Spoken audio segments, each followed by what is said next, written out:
Hi, my name's Alex. I'm the worship director at City Church in Cardiff.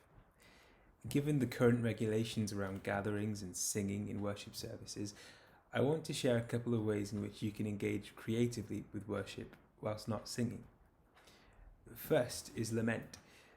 This ancient discipline has helped generations of God's people come to terms with reality, the reality around us, the reality within us, and the reality that God is sovereign over all of it. In the church today, we're not always very good at facing our feelings, let alone being honest about them to God.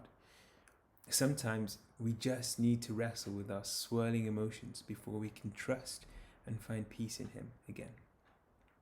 This is something that can be done in a worship service or in private devotions. You can pray lament psalms. Pick out a lament psalm and use it as a liturgy to give voice to your prayers. Some really good examples are Psalm 10, 13, 60, 79, and 80.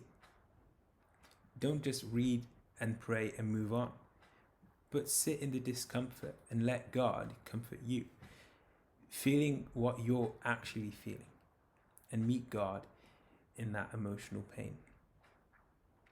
A second worship activity is to use our bodies to express worship. Although we're not able to use our voices together at the moment, we can still worship with our bodies. What we may have found to be uncomfortable in the past, we may find helpful, perhaps even necessary for adequate expression now. How many times have we sung a lyric about bowing without even bending our knees?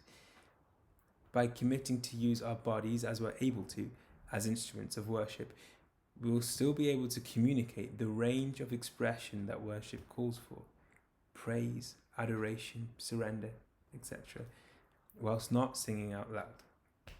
So let's try it. Let's try jumping and clapping, dancing, kneeling, prostrating ourselves before God in worship. Blessings.